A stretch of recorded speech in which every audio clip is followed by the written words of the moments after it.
Орой мэнд үзэгчдээ цэнзүүргүй яриа нэвтрүүлгийн энэ удаагийн дугаар эхлэхэд бэлэн боллоо. За манай өнөөдрийн зочноор Монголын залуучуудын холбооны ерөнхийлөгч Мөнхбат урагдсан ирээд байна. Танд орой мэнд хүргье. За орой мэнд. За Монголын залуучуудын холбооны ерөнхийлөгч хэрэг би тэнийг их том байгууллагын ерөнхийлөгч гэж бодоод байна л да. Залуу хүн гэж юу нь ямар хүнийг хэлдэг юм? Танай холбоонд одоо хэдээс хэдэн насны хүмүүс ордог юм? 16-аас 40. За. Дээр нь танай үеийнхэнд бол манай байгууллага бол их том л доо. За. Яг тэгэхээр баг байхаас чинь том гэдээ ойлгуулсан. Одоо өнөөдөр байгаа залуучуудын хувьд бол одоо бас адилхан л залуучдын байгууллага тий. Том болохыг үл хүсэж байгаа. Одоо яг хэдэн хүн бэ те? Одоо таны хэлж байгаа 16-аас 40 насны залуучууд гэхэр хичнээн хүн байд. Үндсэндээ нэг 800-аад мянган хүн байна. 800-аад мянган хүн гэдэг бол энэ бол асар их хүч шүү дээ. Үндсэндээ бол бид нар нэг 45%. За бүр сонгогч гэдээ ярих юм бол баг идэвхтэй 50 орчим хувь нь бол нам залуучууд байж.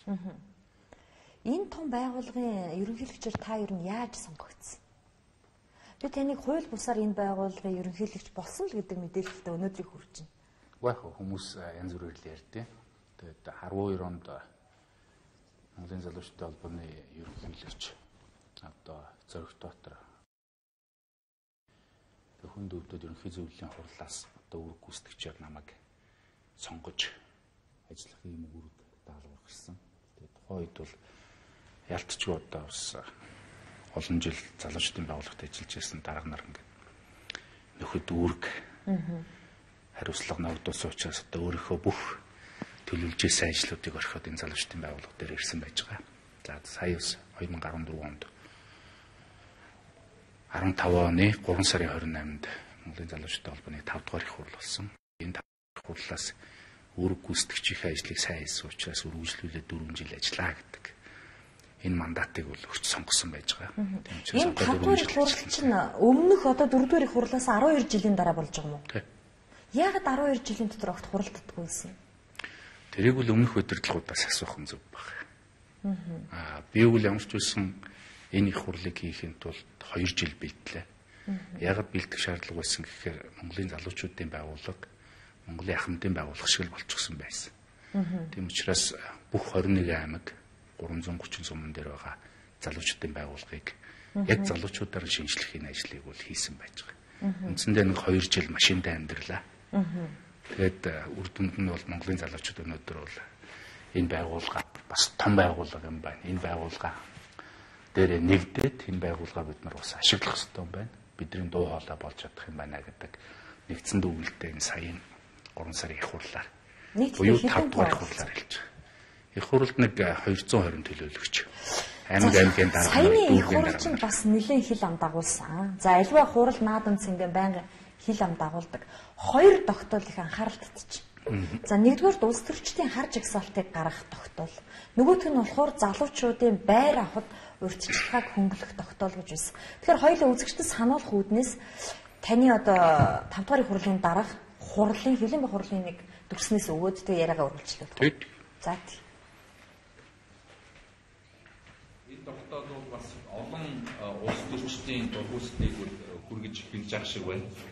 За зарим нэг улс төрчид бол бас өөрсдөө одоо жигсаалтанд орохгүй тул төрүүц хашгирна гэдэг шиг одоо тийм үйлдэлүүд бас хийж эхэлж байна. Энэ ямар учиртай тогтоол гарсан бэ гэхээр 2016 оны бүх шатны сонгуул, өөрөөр хэлбэл улсын хурал, орон нутгийн бүх сонгуул нэр дэвшүүлж болохгүй этгээдүүдийн хар жагсаалтыг бид нэр 2015 оны 10 сарын 2 буюу зоригийн амиа алддаг өдөр олон нийтэд аль биесээр зарлахаар болж байгаа. Олон нийтэд аль биесээр зарлахаар болж байгаа. За улсын хурал, иргэдийн төлөөлөгчдийн хуралд нэр дэвшиж болохгүй одоо улс төрчдийн хар жагсаалтыг гаргана гэж. Нэгдүгээрт яагаад энийг гаргах гэж? Хоёрдугаарт тэрийг заавал зориг агсны амь насаа алдсан өдөр нийтэд зарладаг нь яаж? Энэ хар жагсаалт өнөөдөр хэрэгтэй үгүй юу гэд маргахаасаа илүү хар жагсаалт үр дүнтэй үр дүнгүй юу гэдгийг л илүү ярихыг би бас үзэгчдээс хүсмээр байгаа. Дээрэс нь маш их олон улс төрчид за дээр нь ингээд нийгмийн амьдралд идэвхтэй оролцдог хүмүүсийн харж хязгаалтын талаар бас үгээ хэлээд эхэлсэн байл. Бүх зүйлээ ингээд одоо агуулгыг ингээд зангидах юм бол 3 хүүхэн дээр л очиж байгаа. За ямар гурав? Залуудаа сайхан амьдрмаар байна. За. Амьдрий гэж байгаа. Гэхдээ амьдрч өдөрч чадахгүй байгаа. Уг нь хүн шиг амьдрах хэрэгтэй бид нар. Одоо зарим намууд хүн шиг амьдрий улсыг хөгжиж гэдэг. Тэгтэл бид нар бас залуучуудын яг өнөөдөр амьдрал сайхан байж чадахгүй л байгаа шүү дээ. Бид нар төрөөсийн байр тойрдог хэвээрэл байна.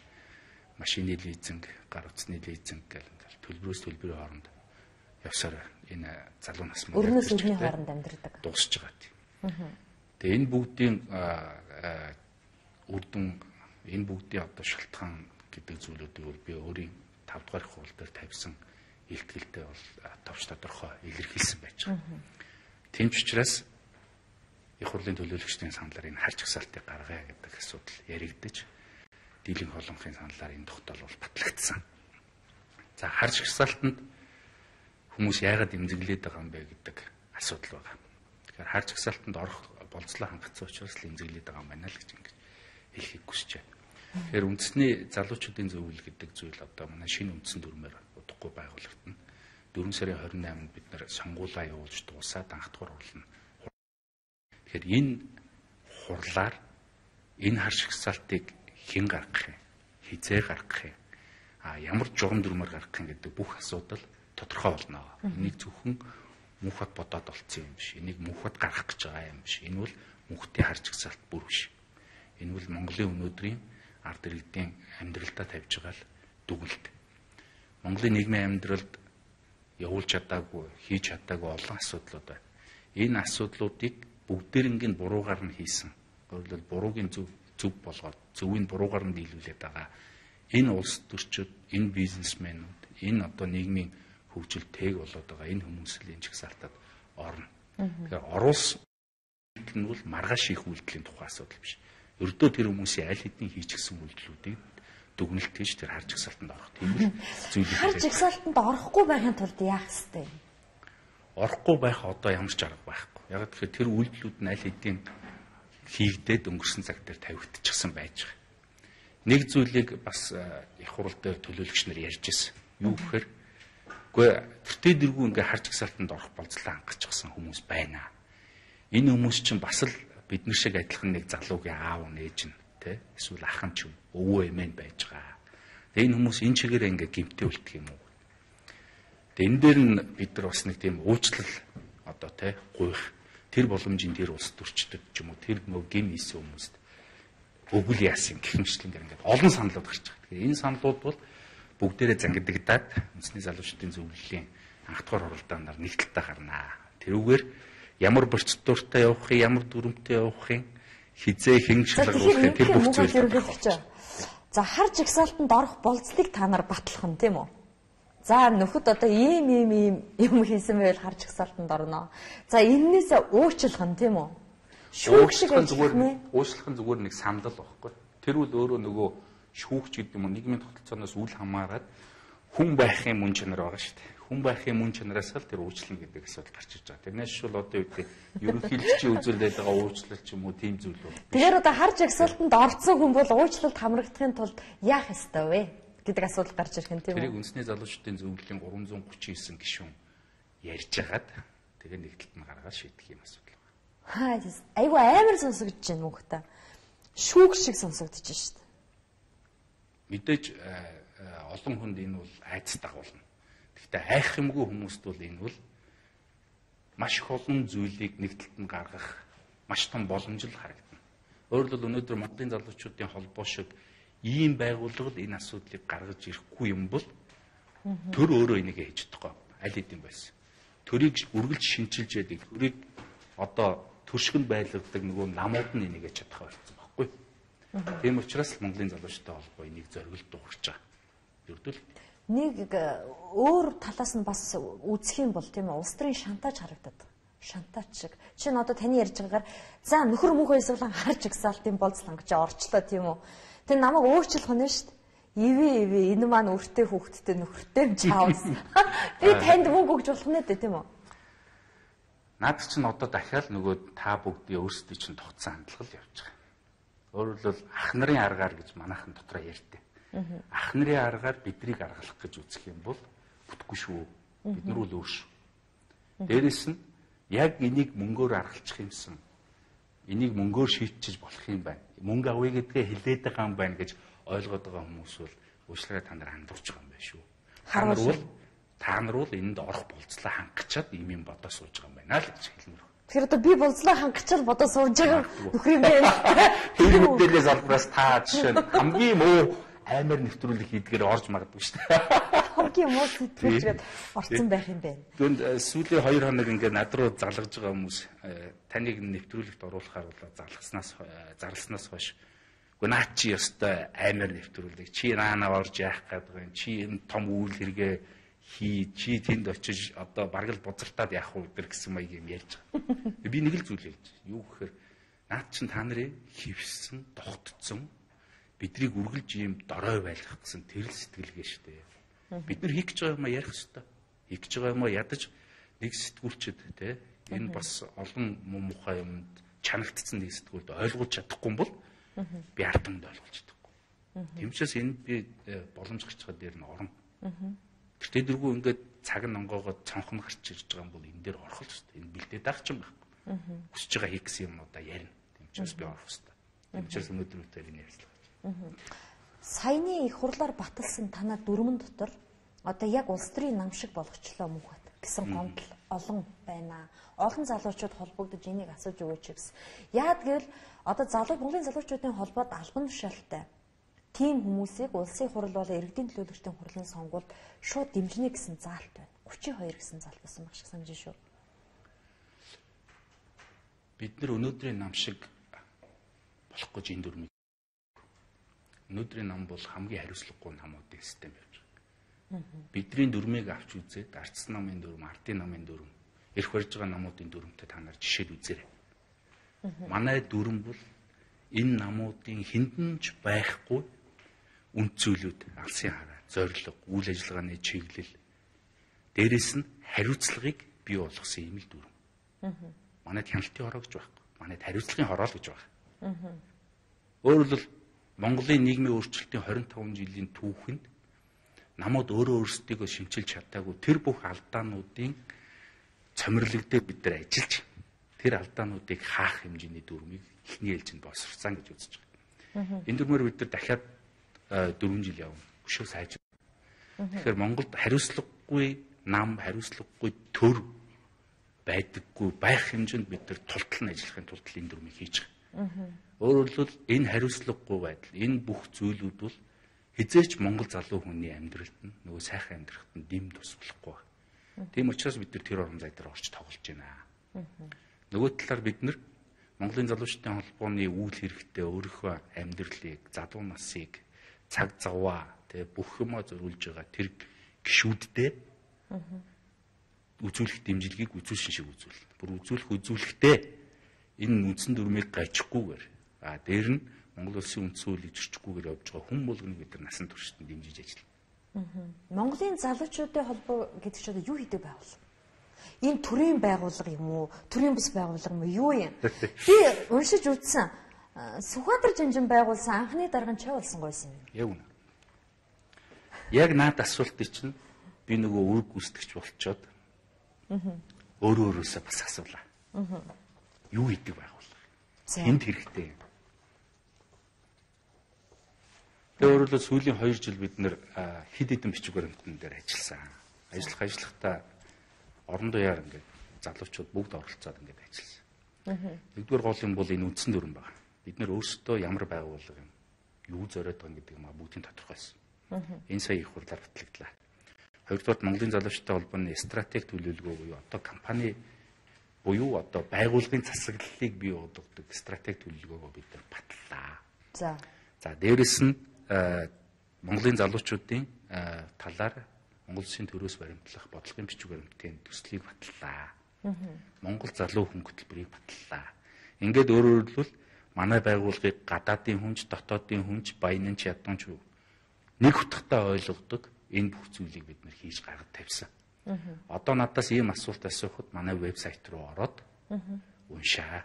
Тэнд манай байгууллага юу хийдэг, юу зорж байгаа юм, хэн гишүүн, хэн ямар байгууллагатай хамрагдаж болох юм, яаж одоо үйл ажиллагаа явуулах юм, бүх юм тодорхой болсон. Яг таныг Монголын залуучуудын холбооны ерөнхийлөгч болсноос хойш ийм холбоо байд юм байна, ийм холбоо үйл ажиллагаа явуулдаг юм гэдгийг мэдсэн. Та ер нь яах гэж энэ холбооны ерөнхийлөгч болсон? Залуудаа сайхан амьдрах гэж. Энэ бол Монгол залуу хүн болгоны мөрөөдөл. Харамсалтай нь энэ мөрөөдөл төр дандаа улс төрчнөр тоглосорогод одоо бараг итгэхэ болсон доо манай залуус. Энэ бол манай бас хуулиудын сул тал. Одоо жишээ нь намуудын дэргэдэх залуучдын байгууллагууд нэг харахаар намынхаа дүрмэн дээр үждэг. Намын дэргэдэх залуучдын байгууллага. Өөрөөр улс төр хийж болдог байгууллага. За тийм. Тэд нар өөрсдөө болдог, тий. Тэгээ нөгөө талаараа харахаар бид нар залуучуудын төлөөх төрийн бас байгууллага. Гэдэг. Тэгэхээр энэ одоо хуулийн цахиурлыг бид нар шинэ улс төрийн намын хуулиар бол хаалгана гэж тооцож байгаа. Өөрөөр хэлбэл намын дэргэд төрийн бас байгууллага байдгийг хуулиар хориглоно гэж. Энэ бол нодлон хавар бид нар гаргасан санаачлалгууч. Одоо нөө 40 хүртэл гişүү улс төрийн намын гишүүнчлэлд ордоггүй, тий. За дээр намын дэргэдэх залуучдын байгууллага байдаггүй. Эргээд одоо намын дэргэдэх залуучдын байгууллагуудыг харахаар ерөөсөө нэгдэж байгаа юм байхгүй. Дандаа талцал руу бүх юм хийгээд байгаа. Монголын залуучдын холбоо бол өнөөдөр нэгддэг л байгууллага болсон. Өнөөдөр альч суман дээр аймаг дээр очиход Монголын залуучдын холбооны тэргүүлэгч гишүүд дотор нөгөө намын аймгийн дарга нар бүгд орж ирээ суучихсан байж байна. Сая бид нар их хурал дээр хүртэл одоо Монголын оюутны холбоог тэргүүнд ерөнхийлөгчөөрөө. За дээр нь Монгол Ардын намын баг хурлын гишүүн, нийгмийн арчил Монголын залуучдын холбооны дэд ерөнхийлөгчийг бүх ажлыг өгүүлээд намаас нь гаргаад ерөнхий нэрийн бичгийн даргаараа авчраа тавьчлаа шүү дээ. Дээр нь иргэний зоригийнх нь ч байна, нөгөө шудраг ёсцынх нь ч байна. Бүгд байж байна. Тэгэхээр одоо бид нар өөрөө өөрсдийнхөө төлөө. За яг намд байгаа ажил хийж байгаа залуучуудыг авчирч гудамжинд тэмцэж байгаа залуучууд биш. Босоо хөх монголчууд байна. Жавхланг тойрсон баахан залуучууд байна. Эдгээр өнөөдөр тэнэг мангаараа дуудуулал явж байна. Тэднийг яах? Үндэсний залуучдын зөвлөл 339 гишүүнтэй бүрднэ. Энэ гишүүдийн 3-1 нь чөлөөт судлаар буюу 113 гишүүн залуу аль бис босоо хөх Монголын залуучууд өнөөдөр 240 мянган лөө 240 мянган төгрөг дансанд байршуулах ёстой. 240 мянган тухайн үндэсний залуучдын зөвлөлийн гишүүний жилийнхэн татвар юм байна. Тэгээд татвараа урьдчилж дэнчин болгож тавьж байгаа гэсэн үг. Мөнгөгүй хүн бол орж чадахгүй нь. Үгүй 240 мянга сард 20 мянга үйл хэрэгтэй зориулаад гарч ирэх залуучууд бол цахаа сайхгуулаад байгаа шүү дээ. Чи мөнгөтэй мөнгөгүйгээр нь ялгаад байгаа юм биш. Анх бол их хурал дээр эн чинь сая 200 мянга сарын 100 мянга байсан. Тэгээ буугаад өөрөлд бүх гишүүдийг орох боломжоор нь хангаагаар 240 сарын 20 мянга. Энэ бол ерөөсөө хариуцлагын нэг хэлбэр. Тэрнээс шүүл мөнгөтэй мөнгөгүйгээр нь ялгаад байгаа юм ерөөсөө байхгүй. Босоо хөх Монголын залуучдыг би одоо эпирээр дамжуулаад өрчмөр үндэсний залуучдын зөвлөлийн сонгуульд ороод ирээ. Жавхлаа. Найз тэ сайхан дуулдаг. Каракод би чиний дууг өгөл дуулдаг. Би чиний пэн чи үндэсний залуучдын зөвлөлд дахиж орж ирээд одоо дуу хоолойгоо нэвтгээд ингээд явъя. Чамд бол дуулах нэг арга байна тэ. За одоо нэг мэтгэлцэн дуудах нэг арга байгаа бол үндэсний залуучдын зөвлөлийн 338 бусад гишүүнт чинь тэрнээс шилдэг сайхан аргууд байгаа байхгүй. Тийм учраас тэр аргуудыг нийлүүлээд хамтдаа дуу хоолойгоо илэрхийлээд хамтдаа одоо тий зөв юм а зөв гэд буруу юм а буруу гэд ингээд явъя л гэж. Тийм учраас өөрөөр хэлбэл эдгээр залуучуудын холбоог тэр 339 аймаг дээр 119 суман дээр дахиад бас байж. Энэ бүх залуучууд өөрөөр хэлбэл дараагийн 30 жил улсаа хамтдаа нэгдээд аваад явъя. Улс төрийн хувьд эдийн засгийн хувьд, бизнесийн хувьд, нийгмийн хувьд гэсэн. Одоо энэ үед л итгэл найдвар өгч, энэ үед л одоо тий сонгогчд саналаа өгч гаргаж ирж ингэж цаашаа явахгүй юм бол одоо энэ дээр байгаа хүмүүсд бол үнэхээр биш үү. Тийм одоо аливаа нэг явдал өмнөх үегүүгээр явахгүй шүү дээ. Одоо чинь та нар өөрсдөө дэмжих хүмүүсийг шууд харж агсаад луурчин гарan зарлчаад та нар чинь яаж нийгмийг бүтээх юм бэ? Монголын залуучуудын холбоо бол Монголын хөсгөл залуучдын хэвлэлээ шууд үргэлжлэв шүү Тийм. дээ. Өнөөдөр миний энэ их яриад байгаа зүйлүүд энэ их Бошгын харах залуучуудын эвлэлийг үргэлжлүүлж. оо яг үнэ тий. Ухаантай юм шиг ингээд янз бүрийн юм яриад байгаа энэ бүх зүйлүүд хаанаас гардаг гэж. Манай ахмадуудаас гардаг. Бид нар хоёр юмараа нийлдэг. Бид нар зоригтой. Тэд нар ухаантай. За. Энэ хоёрыг нийлүүлээд өөрөлдөл энэ бүх зүйлүүд гарч байгаа юм аа. Одоо миний илтгэлд яригдсан маш их олон зүйлүүд дандаа манай ахмадуудын гаргаж ирсэн. Тийм бололтой гэмээр илтгэл байсан. Их сургаал номлолтой. Яагаад тэгэхээр хэд хэдэн ерөнхий сайд нар миний илтгэлд оролцсон. Хэд хэдэн эвлэлийн төв орооны 1 2 3 дугаар нэрийн бичгийн дарга байсан хүмүүс оролцсон. Тэр хүмүүсийг бид нар яагаад оруулж байгаа гэхээр тэр хүмүүс бол 3 ээгүү болчихсон хүмүүс. За, гэдэг нь юу вэ? Эрх мэдэл. Бид нартэй эрх мэдэл бол ацалдахгүй. За. Эхнэр бол ацалдахгүй. За. Эд хөрөнгө бол ацалдахгүй болсон. Тийм л. Эд хөрөнгө бол ацалдахгүйг нь яаж мэдчихэж байгаа? Чи одоо манай хуучин эвлэлийнхэн бид нартэй эд хөрөнгө бол ацалтна гэж бодож байна. Мэдхгүй дээ. Манай одоо 60 80 хүрсэн ахмадууд бид нартэй эхнэр бол ацалтна гэж бодож байна. Аггүй, хоёр ээгийн нь үгүй байх гэж бодож байна. Тийм учраас өөрөөр хэлбэл энэ хүмүүстэй бид нар бүх зүйлээ ингэж нэгтгэж ингэж ажилт юм аа. Тийм учраас бас эпирээ манай ахмадуудад үе үеийн эвлэлийнхэндээ би бол баярлалаа гэж хэлмээр. Яг тэгэхээр энэ хүмүүс бол бидний бүх одоо алдаа оноо бүх ингэж шүүсийг базарж өгч биднийг бас нэг эдий дайтай байлгаж чадчих. Энэ бидний нэг давуу тал. Та арчилсан намаас гарчихсан байгаа юу? 2008 онд гарсан. Яагаад гарсан бэлээ? Гинтл намаас гарлаа гэж гарсан. Нэгдүгээр төрийн албаны хууль. Тэгэхээр би төрийн байгууллагад ажиллаж байсан. Хоёрдугаарт бас хэд хэдэн удаа намаас гарах хэмжээний өөрөлдөл намаас өгөгдсөн амлалтууд ч гэдэг юм уу. Намаас өгөгдсөн ихтгэл үнэмшил тэр бүх юмнууд бол бас унсан тийм үед би. Гэхдээ бол тэглээгээд одоо үедээ би надад тэр намд ч юм уу тухайн үед намайг өдөржсэн хүмүүс төсрөхөд авах юм бол байхгүй. Яг тэгэхээр тэр хүмүүс бол тэр үеийн хүмүүс. Тийм учраас тэр үеийн хүмүүс одоо өнгөрсөн зүйл бид нар өнөөдөр дүгнэлтийгээд авах бол тийм зохистой биш л дээ. Би таныг сонгуулийн маш сайн пиарчин гэдгийг мэднэ л дээ. Дархнаас сонгогдож байсан одоо энэ арчилсан намын ерхий нэрийн бичгийн дарга байсан Илүүмэдийн ганс одоо нүүрсний хэрэгт холбогдчихсон эрүүгийн үүсгэсэн байна. Тэр хүний пиарчин байсан баха та. Байсан. 2004 онд. 2004 онд. Дараа нь сайхан бэлэг дээр ажиллаж байсан. Байсан. Дараа нь сайхан бэлгийг мэдээлэл харилцаа холбоо технологийн газрын дарга болоход та газрын дарга нь болсон.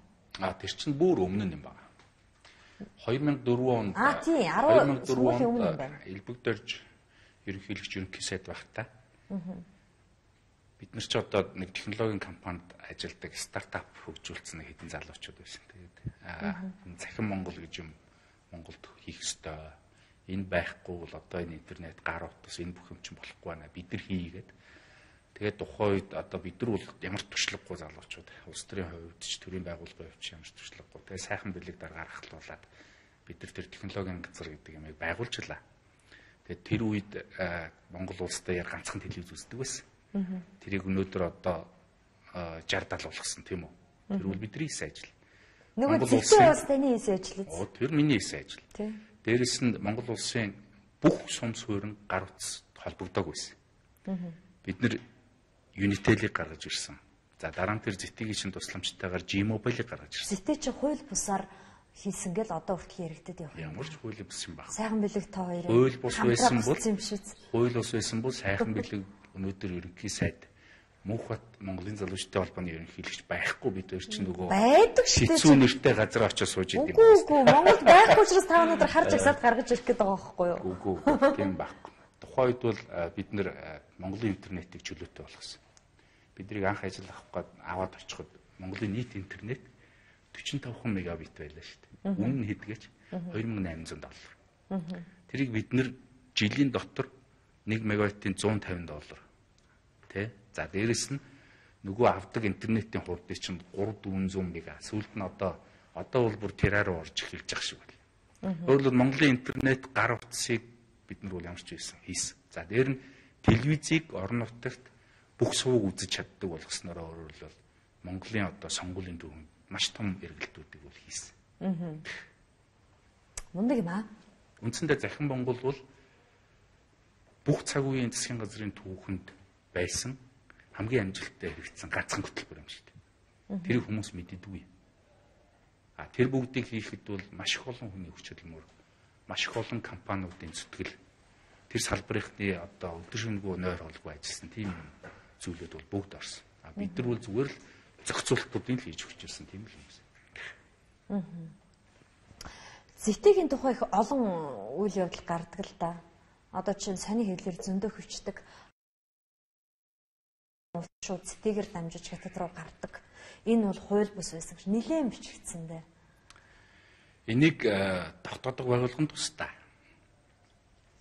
Тогтоосон хэсгийг нь бол тэр хүмүүс ирж одоо цензургүй ярианд орох юм бол тэрүүд нь асуу. Тэ? Асууя тэгээ. Тий, асуух хэрэгтэй. Дээрэс нь тэр холбоотой яригадаад байдаг асуудал бол цэвэр компаниудын бизнесийн өрсөлдөөнөөс гарсан бие биенийг одоо муухайгаар харуулах гэсэн тийм л зүйлүүд байдаг. Өөрөөр хэлбэл дэлхий дээр энэ цэти гэж компани хийгээд байгаа тоног төхөөрөмжийг хийдэг гарын 5% багтгал компани байгаа. Тэр нь Америкийнхаа бүсийг, Европынхаа бүсийг, Азийнхаа бүсийг зах зээлээ хамгаалах гэсэн ийм том тулаанууд л явж байгаа. Тийм учраас энэ том зах зээлээ хамгаалах гэсэн тулаануудын тусгалал манай энэ одоо дотоодын одоо ямар нэг компанид нь үйлчлдэг хүмүүсийн тэр зүйлээр л гарч ирдэг. Тэгээд зэти чинь өөрхийн хамгийн хямд өнөг бол хамгийн одоо сайн нөхцлөөрөө дандаа тендертэй шалгараал явдаг байсан компани шүү дээ. Тэгээд тэр нь яг одоо батлагдсан нөгөө төрийн бол орон нутгийн өмчөөр бараа ажил үйлчилгээ үзүүлэх тэр хуулийнхаа дагуу л явдаг. Тэгэхээр дараагийн одоо үн өгсөн компани мэдээж уулна шүү дээ. Энэ хямдхан өнөөгүүд байна гэдэг. Тэнгүүтэл дахиад хэрүүлэлт болдог гэж ингэж л харагддаг. Одоо ч гэсэн тэр хэрүүлэл нь явж л байд юм шиг байна. Тэгэхээр би тэр салбараас ч одоо 8 оноос хойш гарсан учраас үндсэндээ бол 12 онд биш үү? Та ч 12 онд нэр дэвшнэ гэж зарлаа 6 сарын өмнө ажиллаа өгчсөн шүү. 8 оноос гэдэг нь одоо жишээнд би ч одоо яг өөрийнхөө ингээд ихтгэл үнэмшлийг өгч тэр салбарыг хийгээд гэдэг ерөнхий сайдыг тай бол 2 жил ажилласан байдсан шүү дээ. 2 жил. За тэгээд дараа нь дандаа Монгол Ардын намаас томилогдсон ерөнхий сайд нартай ажилласан байдаг.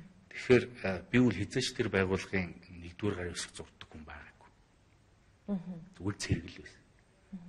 Та тэгээд хардаад ах юу үндэслэх яг нэр дэвшиг үе. Нэр дэвшин гэдгээ зарласан шүү дээ. Яг залуу байсан. Одоо ч залуу байна гэхдээ. Тэр үед бол үр хангаад очиод нэр дэвшчих зориг бол надад үнэхээр байсан. Яг тэгэхээр би 8 онд нэр дэвшнэ гэж бэлдэжсэн.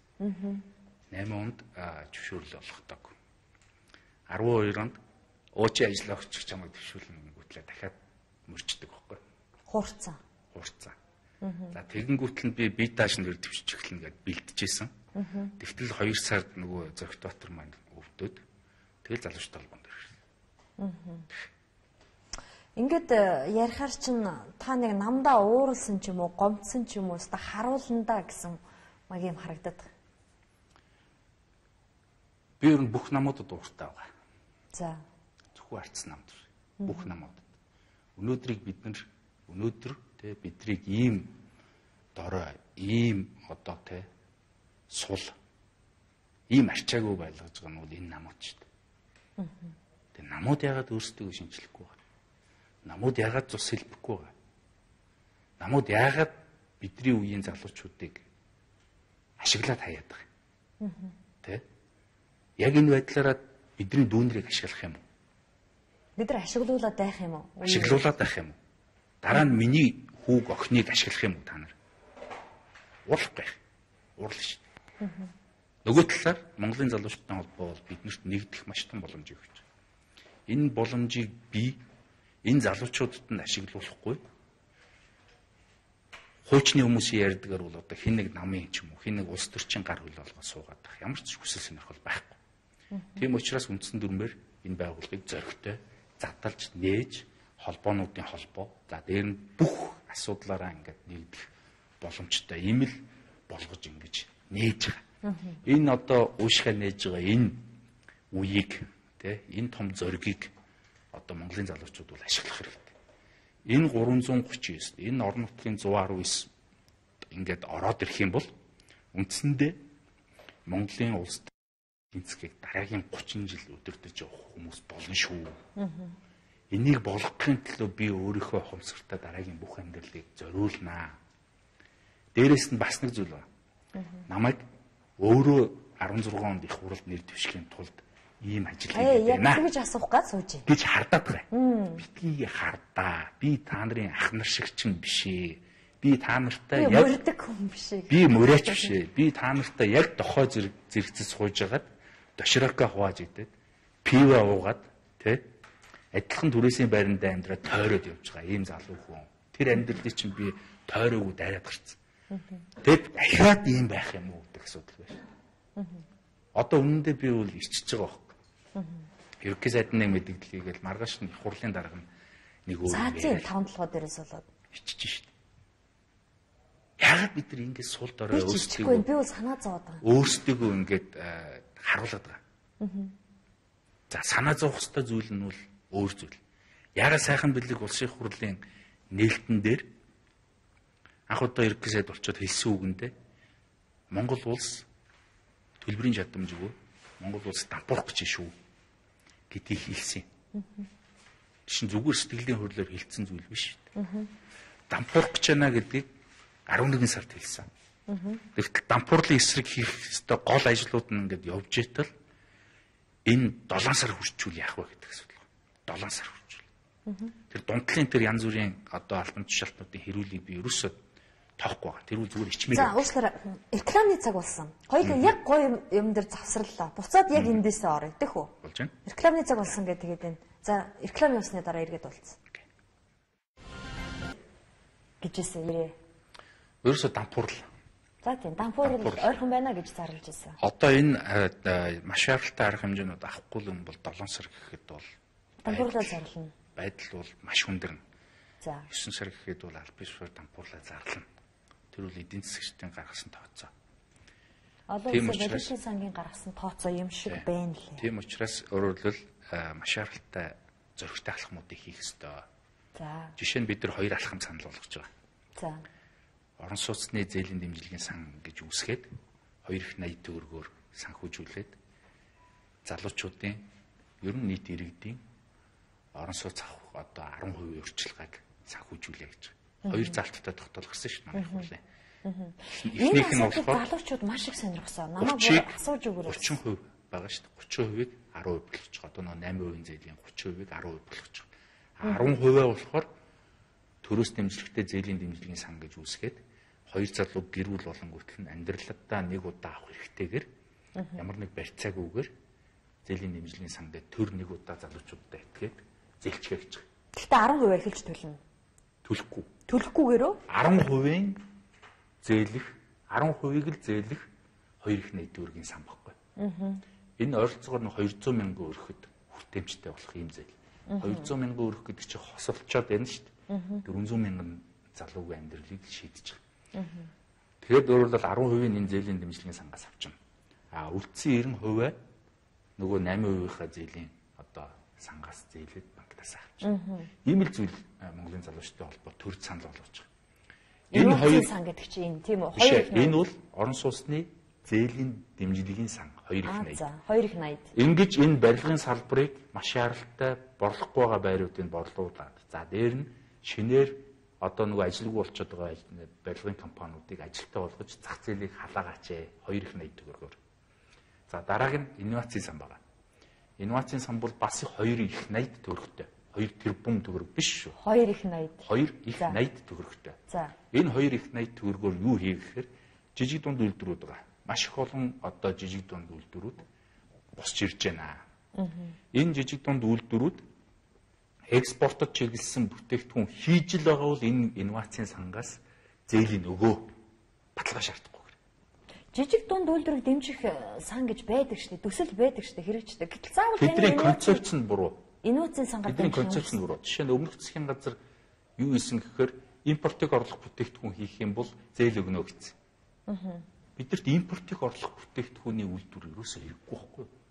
Бидэрт юу хэрэгтэй вэ гэхээр өнөөдөр яагаад хэрэггүй гэж хэрэгтэй байлгүй яа тийм. Чи хятадд 100 сая ширхгийг үйлдвэрлэж яхад манайд 10,000 ширхгийг үйлдвэрлэхийн тулд үйлдвэр хийх.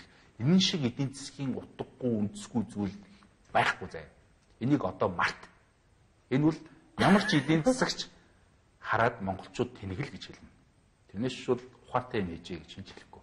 За. Би юу хэлж гэнэ вэ гэхээр Экспортыг орлох. бид юу хэлж гэнэ вэ гэхээр энд 10 төгрөгөөр бүтээд гадна очиод $100 болох тийм юм л. Одоо тэр хөвсгөлийн сайхан цай байна. Натуралны цай. Тэрийг маш сайхан гадаад хэл дээр пакеттай болгоод авч зарах тухай асуудал. Тэр нөгөө халах голын зүг юм бол миний нэг нэвтрүүлгээр яваал гэсэн. Тэрийг маш сайхан сав баглаа бодолтой зориултын тээврээр нь авчиад зарах юм бол. За тэрэнд зориулж зээлөх юм уу? Тэрэнд зориулж 280 төгрөгийн инновацийн сан үүсгээд маш хурдан зээлийн санхүүжилт хийл гэж. Тэр зээлийг хэн мэдэж өгөх юм? Өдөр төр нь өөрөө мэдээлэл өгнө.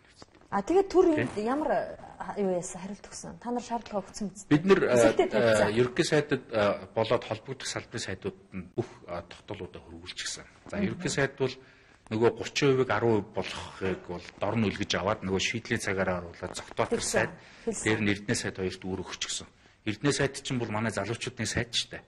Залуучуудын үндэсний хорооны даргыг хийж байгаа. Дээр нь энэ жил нийгмийн хамгааллын яамнаас залуучуудын жил болгож зарлцсан. Тэр агуулгаараа бол одоо тэтгэврийн санг маш шаардлагатай. Тэгэхээр энэ бол бүтэн гэсэн үг үү? Өөрөөр бүтэх ихний алхмууд нь хилдсэн. Одоо бид нөгөө 10%-ийг дэмжих 280 төгрөгийг гаднаас босгож ирэх юм уу? Эсвэл Монгол банк мөнгө хэвлээд хийх юм уу? Тэргээ шийдэх ёстой. Өмнөх засгийн газар бол бас маш их хэмжээний мөнгө хэвлж одоо янз бүрийн төслүүдэд бол зарсан шүү дээ. Тэрэн шиг өөрөөр бол одоо 480 төгрөгөөр 7 сараас өмнө яралтай энэ зах зээлийг халаах хэрэгтэй байна. Халаачих юм бол өөрөөр байнга дэмжснээр бид нар нэг амжилт олж байгаагүй шүү дээ. Амжилт олоогүй ч гэсэн алдаагүй байхгүй. Ядчил байртаа бас. Сая тэр 8% зээлийг чинь бид нар дээрээс нь доороос нь улс төр болгочихгүй тулд шахсаар байгаад нэг 60 хэдэн мянган өрх тэр 8%. За та бүхэн одоо хараа 800 мянган залуучууд үздэг юм аа гэхэд ямар ч үсэн залуучуудын төлөөлөл үзэж байгаа. Тэгэхээр эхний ээлжинд 10% төлөөд байртай болох боломжлоо бүрдэж эхэлсэн юм байна. 10% зээлийн дэмжлэгийн сангаас аваад тэр нь нэг сан. За нөгөө сан 90% нь авах сан нь болохоор нөгөө ипотекийн зээлийн сан.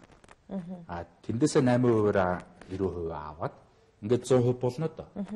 Тийм учраас өөрөөр бол барилгын зах зээл дээр байж байгаа одоо борлогдохгүй байгаа байрнууд чинь борлогдно. Дээр нь шинэ байрнууд баригдаж эхэлнэ. Өнөөдөр орон сууцгүй хичнээн өрөх байгаа гэж бодож байна. Гэхдээ энэ харамсалтай сонгуулийн шоу биш үз сайхан бэлгийн засгийн газрын залуучуудын саналыг авах гэсэн арга зээл байх үедээ тэрэн дээр нь яаж хяналттай. Тэгээд сангаа байгуулчид мөнгөө зарж таарна шүү дээ.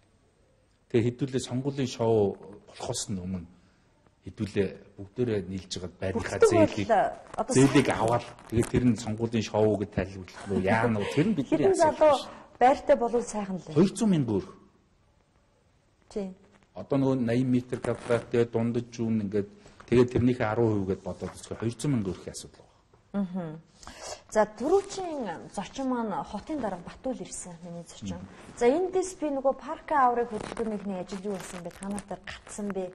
Яагаад гацваа гэдэгт хариулт хэлсэн та үзсэн баг. Бодвол тэрнийхээ дараа та жиргэнд энэ бүтэхгүй гэсэн утгатай зөвлөж иргсэн.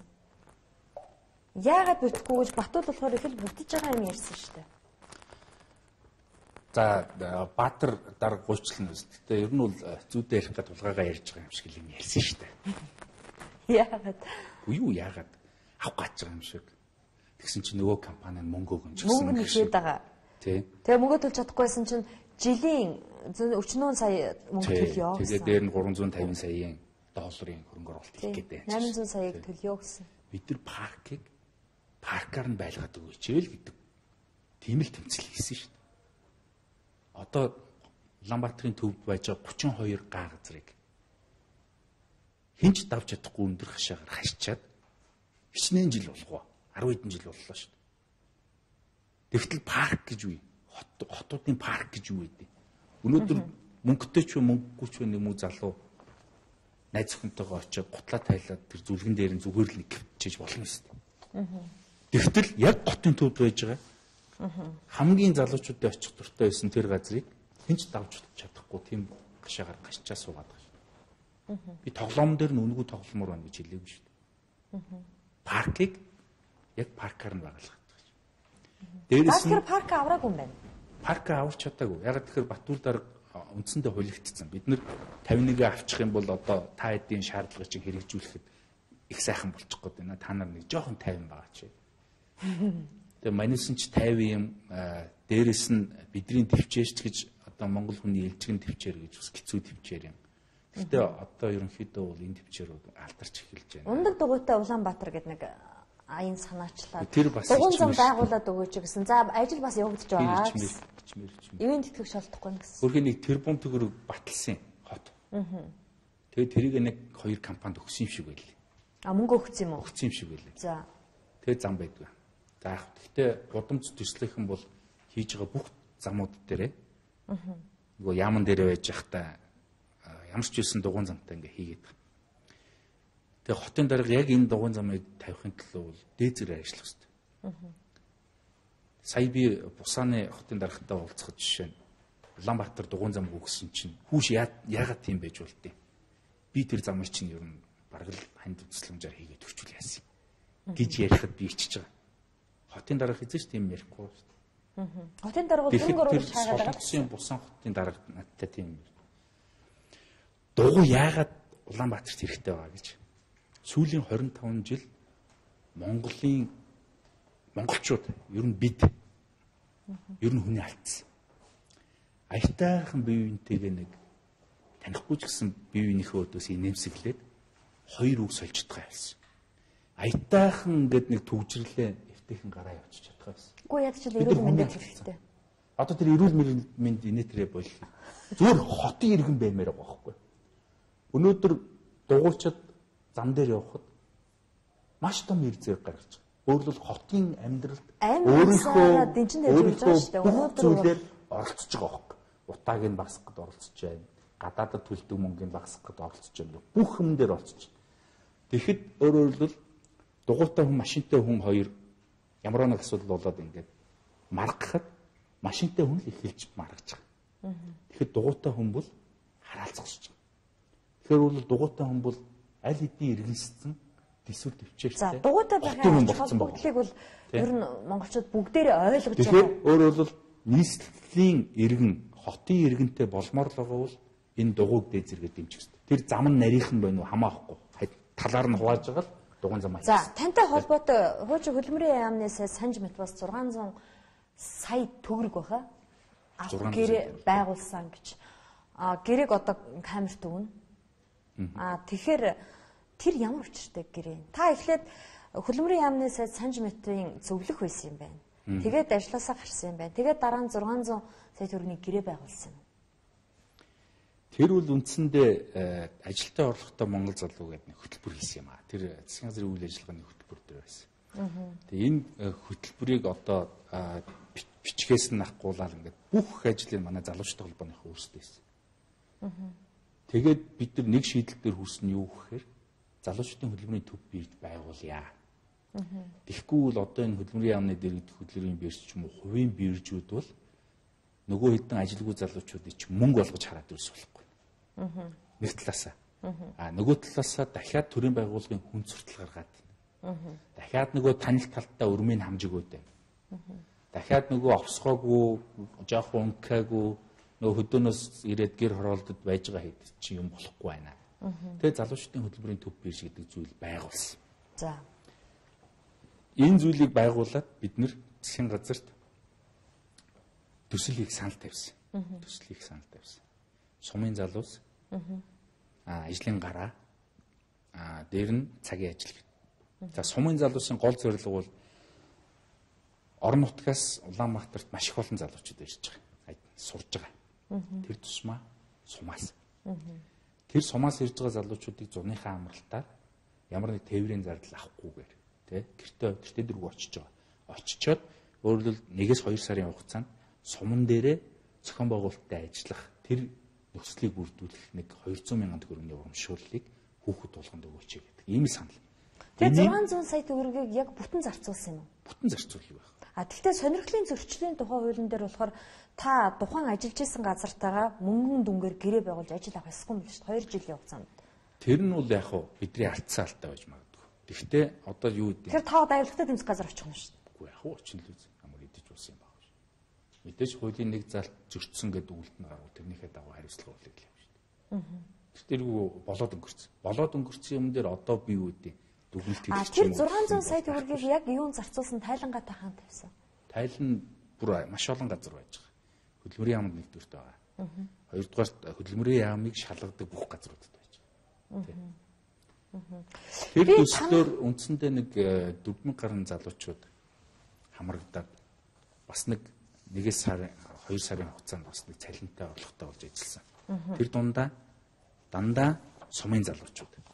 За дээрэс нь анх удаа ажил хийж үзэж байгаа залуучууд. Одоо ажил дээр очихоор дуршлаггүй гэж нэг юм байдаг шүү дээ. Тэгсэн бол бид нэр ажлын гараа төслөөр оюутнуудыг сурж явах хугацаанд дадлагжих тэр боломжийг л өгсөн. Одоо энэ ГОК, шарын гол, одоо энэ саяын ашиглалтанд орсон хөтөлбөрийн цементийн үйлдвэрүүд энэ бүх юм дээр тэр залуучууд ч ажилласан шүү дээ. Тэр ажилласан залуучууд нь нэртэй устдаагаа авсан мөнгө төгрөгтэйгээр регистртэйгээ бүх юм байж байгаа.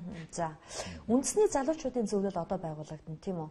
За нөгөө 240 мянган төгрөгөд дэнчингээр өгөөд одоо 1000 залуу ирлээ гэж бодъё. Хэдийн ах вүлээ тэрнээс чинь? 339. 330. За 3000 залууч ирж магадгүй. Тэдрийг ямар шалгуураар авах вэ? Тэр шалгуурын асуудлуудыг бид нар одоо боловсруулж байна. Өөрөлд эхний сонгуульд учраас бид нар сонгуулийн хороо байгуулад тэндээ шийдье гэдэг тийм одоо шийдэлтэй байгаа. Хоёр дахь сонгуулиас эхлээд артацаар өөрөөр хэлбэл гишүүд маань үнэлэхтэй гишүүд маань санал өгөөд ингээд явчих.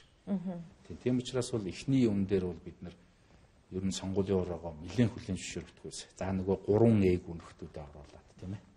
Ингэж байгуулъя гэдэг. За манай зарим гишүүд болохоор одоо Чингисийн одоо авсан нэг 8 хүн байд юм байна. Монгол Улсын төрөөс. За энэ 8 хүн за дээр нь залуучтай холбооны ерөнхийлөгч ороод ер нь бүрдүүлүүл яасан. Гэх мэтлэнгээр ингээд маш олон саналууд гарч байгаа. Тэгээ энийгээ бид нар удахгүй залуучуудаа нээлттэй гаргаж тавина. Түрүүн хоёулаа бас ярилцж байгаад нэг асуудлыг орхичих. Та 2016 онд сонгуульд нэр дэвших юм уу? Дэвшихгүй. Баталгаатай юу? Баталгаатай. Залуучууд намайг дэвшгэлээ гэж гараад ирэх юм шиг. Намайг дэвшгэлээ гэж гараад ирэх. Монгол эр хүний нэг чухал чанар байна шүү дээ. За гэсэн бол яваагүй байна. Тийм учраас 12 онд ч гэсэн намайг үр гүйцэтгэгчээр томилоход манай ерөнхий зөвлөлийн гишүүд асуусан. 12 онд чи дэвшихгүй үз. Энэ байгууллагыг чи өөрийнхөө төлөө ашиглаа явчихгүй үз. Ийм түүх байгаа шүү. Монголын зал минь үгүй гэж хэлээл одоо үгүйдээ хүрсэн. Тэрэн шиг 16 онд дахиад энэ залуучуудыг нэгдмэл байхын төлөө дахиад тэр хар листтэй ажиллуулахын төлөө тий дахиад энэ 280 төгрөгтэй санг төр гаргаад ингээд ажиллуулахын төлөө надад зөндөө хийх ажил байна шүү дээ. Тэгэхээр тэнд гишүүн болж ч сууж цаг барж яадаг. Улс төр шинэ манлайлагч гэдэг нэг шоу болоод явагддаг л да. Тэнд орж байгаа тэр залуучуудад одоо за монголчууд бүгдээрээ гэж туйлшрахгүй ямар ч байсан дийлэнх хувийн дургүй байна. Залуучууд улс төр рүү орох гэж яарах юм а тэрний оронд ажил хийлтэй амьдралдаа гэсэн үзэл бодол нэлээд давмгай явах юм. Та юу гэж бодож байна? Өнөөдрийн байгаа улс төрчид чинь улс төрөөч хийдэг, хулгайгаач хийдэг, тэ бүхнийч иргүүлдэг ийм хүмүүс байгаа шүү. За. Энийгээ улс төрч гэж манайхаа андуураад байгаа байхгүй. Улс төрч гэдэг чинь ингээд төрхөөсөө хүртэл ёс зүгээ гээдэггүй. Хэлсэндээ хүрдэг. Хаач гисэн зангаагаа чангалаад гутлаа уншчиход хэлгсэн юм хэлждэг ийм хүмүүс байх шүү. Энэ хүмүүсийг сургахын төлөө, энэ хүмүүсийг залуу үеийн дотор бий болгохын төлөө ядчил нэг өөртөөгөө жишээд үзчих, жишгтэй болгохын төлөө энэ нэвтрүүлгийг хийж байгаа залуучдад бол би ерөнхийлөгчөөр бол баярлалаа гэж хэлээ. Жишээ нь намайг залуу байхад ийм нэвтрүүлэг байгаагүй л. Байсан бол одоо ингээл янз бүрийн жижиг сажиг алдаа хийгээл явахгүй шүү дээ. Ороод үзсэн байгаа юу? Ороод үзэх байтугай чинь маш их олон юмыг өөр дээрээ сольж үзэж байгаа байхгүй. Авьяас гэдэг зүйлээ тодруулж штт илрүүлж гаргаж ирж. Дээд 7 өгцгээс миний ясаар дамжиж орж ирсэн аав яасаа гэж айгуу чухал юм байна. Энэ зүйлийг тодруулах боломжийг тэр нэвтрүүлэг өгч байгаа. Тийм ч бас энэ ийм нэвтрүүлэг бүр зөндөө олон байх хэрэгтэй шүү дээ. Яагаад авьяаслаг монголчуудыг өнөөдөр хийх гээд байгаа? Яагаад жишээ нь Universe Best Song байдаггүйсэн бол өнөөдөр бид нар ийм сайхан авьяастай залуучууд байгаа гэдгийг танихгүй л болсон шүү. Улс төрчийг тэгээ хулгай хийснээр нь тодруулах гэдэг юм та нар. Хулгай хийснээр нь тодруулах гэдэг. Улс төрч гэдэг үг чинь хулгайч гэдэг үгтэй ер нь агаар нэг сонсогддог болчихсон учраас Монголд өөрөөр хэлбэл намууд ийм хүчгүй дорой тий дандаа буруу зүйлийг тий зөв юм шиг ингэж андуурч дандаа хулгайчийн амьдралаар амьдарч байгаа ийм л хүмүүсийн хийсэн зүйл шүү дээ. Тэгээ энийг бид нар зөвшөөрч та том төслүүдэд дэмжиж гэдэг флаш мобыг дэмжиж байгаа юм билээ. Твиттер дээр та аккаунтаа тэр зургийг тавьсан байсан. Болно би ч дэмжинэ. А гэхдээ хулгайн замаар биш. Худлын замаар биш. Хуулийн дагуу яагаад хийж болдгоо юм. Монгол улс дампуурлаа гэж заавал хуулиа зөрчиж том төслөг хөдөлгөх ёстой юу? Хуулийн дагуу байх ёстой үстэй. Тэгэхээр тэр хуулиа зөрчиж байгаа мó зөрчөөгүй мó гэдэг тэр асуудал нь бол одоо дараагийн асуудал. Юу гэсэн үг? Нэгдүгээр асуудал. Дараагийн асуудал. Тэр чин дөртөө дөрвөө эзэнтэй учраас хуулиа зөрчсөн нь одоо төрний одоо тий ашиг сонирхлын хууль зөрчиж байгаа мó гэдэг шиг гараал ирнэ. Хэрэг хуучрахгүй шүү дээ. Тэгтэл нөгөө талд нь нөгөө дампуурах гэдэг сигнал байна шүү дээ. Дампуурах гэдэг сигнал. Тийм учраас өөрөөр хэлбэл дөртөө дөрвөө төслөө явуулсан ч гэсэн сайхан бэлэгт дараа нь хууль зөрчсөн байвал хариуцлага тооцохгүй чамааг ингээд өршөөчж байгаа шүү гэж хэлэхгүй л байгаа юм. Тэгтэл яагаад ингээд нэг сүүлийн 8 жил явсан аргаар энэ сайхан бэлгийг дэгэт гэдэг. Сайхан бэлгийг ч юу вэ? Яагаад сайхан бэлгийг өөрөө Монголын засгийн газрыг яагаад дэгэт гэдэг юм? Тэгэхээр сайхан бэлэг та хоёр яг нэг юмд яваад байгаа байхгүй. Хөө явна шүү дээ яах юм. Бид хоёр чинь дөртөө дөрвөө олон ажил дээр ингээд бие биенийхээ давуу талуудыг мэддэг болцсон тий. Бие бинийгээ бас юун дээрээ оруулж ирэх үү, юун дээрээ холхон байхгүй гэдэг мэддэг болцсон. Ийм л найс. Би ч гэсэн сайхан бэлэгтэй олон л ажиллаж байсан. Гэхдээ заавал хууль зөрчсөн тал руу эн чинь манай найзын зөв үү гэд явуулаад байж болохгүй. Биш ээ, би хэлж штэ. Хэрвээ хууль зөрчсөн бол сайхан бэлэг хуулийнхаа хариуцлагыг хүлээнэ. Хүлээхгүй гэж хэлээд байгаа юм. Нэг ч мэдээллийг би сонсоогүй. За баярлалаа. Тэртээ дөрвөө зөрчсөн бол зөрчсөн л болно. Ойлгож байгаас? Өөрөлд бидний хүмүүжилд бидний одоо тий энэ амьдралын ингээд түүхэн тийм зүйл бол байхгүй. Тийм учраас бол сайхан бэлгийг хууль зөрчсөн байхад нь би үл өмгөөлөхгүй. Сайхан бэлгийг эдийн засгад хэлье. Дээрэс нь зардлаа хомъё гэдгийг мэддэг дэмжиж. Тийм учраас энийг бол бид нар цаашдаа тууштай дэмжиж яваа. Хууль зөрчсөн бол тэр хуулийнхаа хариуцлагыг хүлээ. Огчно.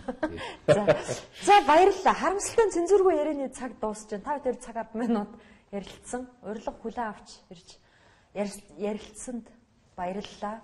Тэгээд цоодлын хулангийн хилдэг шиг нөгөө цэцгийн толгой дастдаггүй өртөө байхыг хүсэн, цэцгийн толгой авдаггүй төртөө байхыг хүсэн гэдэг шиг улс төрийн ашиг хонжоо хайгаагүй жинхэнэ залуучуудын дуу хоолой болж явахыг ч одоо харна энэ замлгилж байгаа юм шиг цаашдаа харьяа гэсэн үг юм шүү. Монгол бол эмлэггүй, шоронгүй тий ийм байх ёстой улс байхгүй. Үндсээрээ язгуураараа. Тийм учраас өөрөөр хэлбэл бид нар одоо муу мухай юм гэхээсээ илүү Монгол хүний мөн чанарыг нь тий сэргээх тэр зүйлийг л бид нар хэлээд байгаа. Тийм учраас нийт телевиз үзэгчтэй одоо миний тэр их хурал дээр тавьсан илтгэл YouTube дээрч байж байгаа, телевизүүд дээрч гарч байгаа, цаасын хэлбэрээр ч байгаа. Тэр бүгдийг сайн үзээрэй. Бид язгуураа марцгаагүй, үндэс ухсаагаа бид нар үгүйсэхгүй. Бид нар энэ дээрээ тулгуурлаад дараагийнхаа юмнуудыг явуулнаа. За дээрэс нь нөгөө жавхлаан босох Монголынхоо одоо тий. За дээр нь Монголын сортоотой сайхан охид төвгүүд бүгд тэр үндэсний залуучдын зөвлөлд орж ирээд нэг суугаатгаач. Тэгээ тал дээрээд идэг юмнуудаа нийлж хагаад нэг нэгдсэн шийдэл болгоод энэ бүтэхгүй байгаа юмнуудыг хэдүүлээ өөрсдөө засъя. Өөрсдөө залуудаа сайхан амьдрья. Үр хүүхдтэй хэдүүлээ нэг сайхан нийгэм үлдээчээ та гэж. За баярлалаа. Нэвтрүүлгийн цаг өгөр өндөрлөө. За цензургүй яриа нэвтрүүлгийн энэ удаагийн дугаар өгөр өндөрлөж байна. Эх 7 гарагийн 21 цагт эргүү уулзцгаая. Баяр та.